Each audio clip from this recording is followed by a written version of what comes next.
thankful to God for his continued blessings upon us. And we're very excited and happy that you took time out of your busy schedules to spend the day with us and participate in this milestone. Are you happy to be here today? Yes. All right, that's what I want to hear. So ladies, we have a spirit-filled program planned for you today. There'll be, as you got a little snippet of our song leader, praises to God through devotional singing. We'll have some skits, a poem, and yes, door prizes.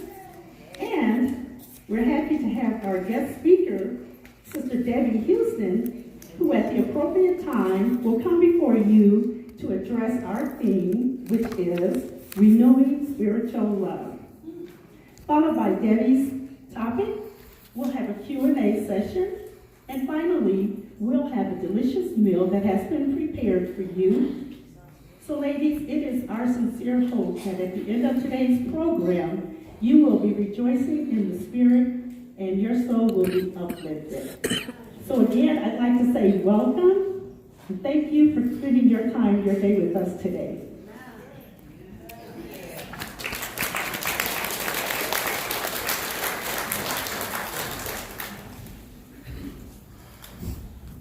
Good morning, ladies. Good morning. Always rejoice when I see my sisters get together. It makes me so happy. It really does. It makes my heart joyful.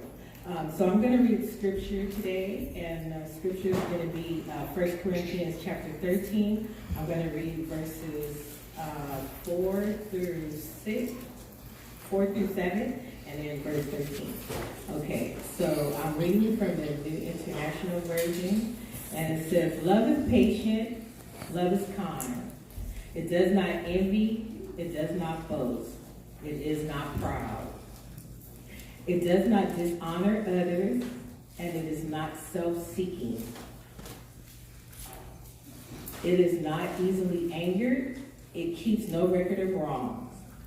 Love does not delight in evil, but rejoices with the truth. It always protects, it always trusts, it always hopes, and it always preserves. And now these three remaining, faith, hope, and love, but the greatest of these is love.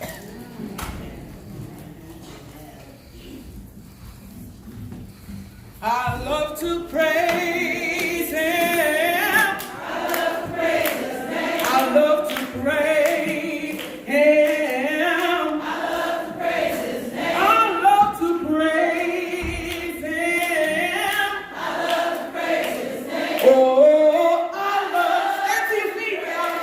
Hey, 'cause I love to praise Him. I love to praise His name. I love to praise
gonna hug you a little bit. I gotta record. You look beautiful. Okay, we're going to have She's in college.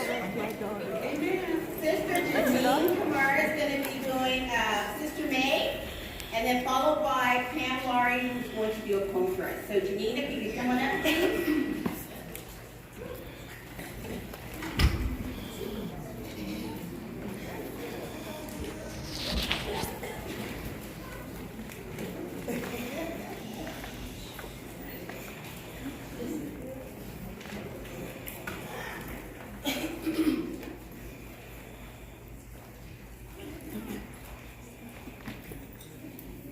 Just looking. Looking out the window at girls procuring fine clothing from their parents.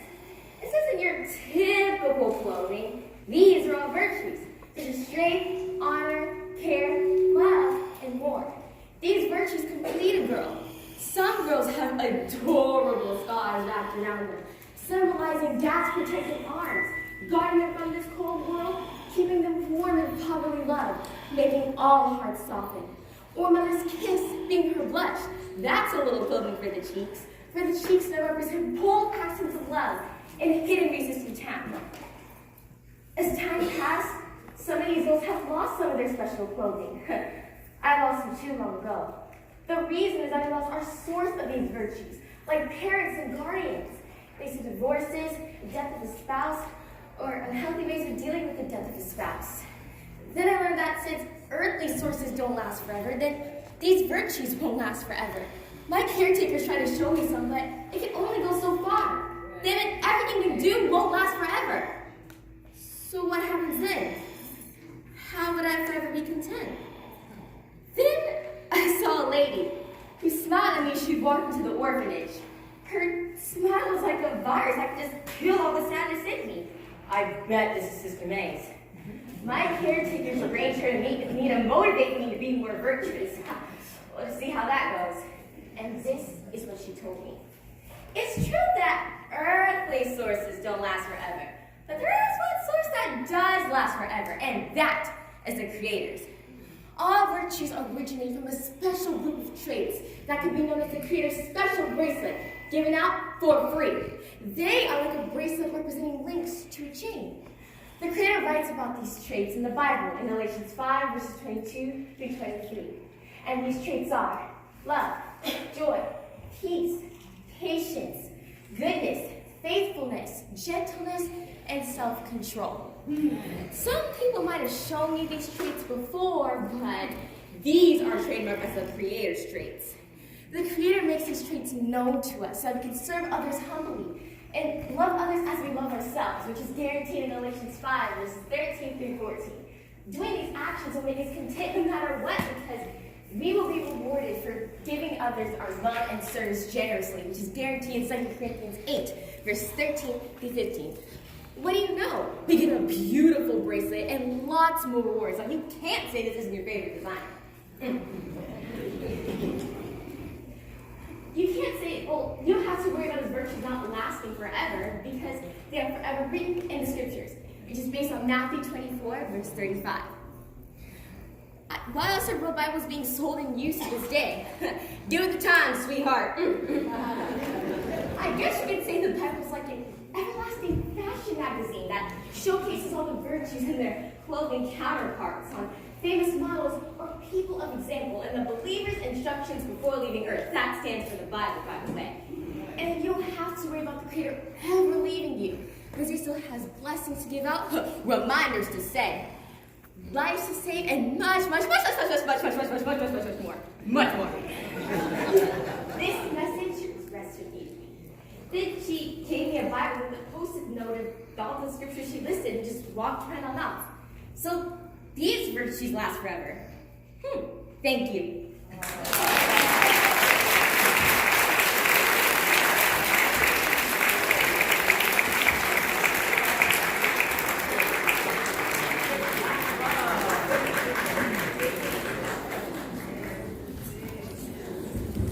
Good morning, ladies. Good morning. I was given 5 minutes. I have several poems. All of my poems are by Deborah Ann Belka. I will mention the title prior to reading the poem. The first one, Love Is. Love that is patient and kind, that reaches down and touches mankind. Love that is chaste and pure in thought, that humbles itself before it is sought. Love that holds its temper still, that shows a calmness that fulfills. Love that hopes and is filled with desire, that holds itself true, that doesn't expire. Love that trusts, believes, and is sure, that is forever, that which will endure. Love that never fails or ceases to be, that can't be bought, but which is free. Love that is honest, sincere, and real, that evil and darkness can't conceal. Love that grows deep in your heart, that which only the Lord can impart. This is the kind of love we ought to show to each and every person we know. Sounding brass. Sounding brass, sharp and shrill, the call to charity they can't feel. They seem to appear so strong and wise, but yet so oblivious to charity's cries. Tingling cymbals sound so sweet, but give no charity to those they meet. They look sincere, so meek and small, yet still can't hear charity's needy call. Sounding brass, tinkling cymbals, have not agape love, plain and simple. Love is patient, it doesn't keep score. When it's insulted, it doesn't get sore. Love isn't self-centered, it isn't conceited. When it is put down, it isn't defeated. Love is kind, it doesn't get mad. When disappointed, it doesn't get sad. Love isn't self-seeking, it isn't disturbed. When it's agitated, it isn't perturbed. Love is patient, love is kind. To others' fault, love is blind. True love. True love does not boast. It's not embedded with pride.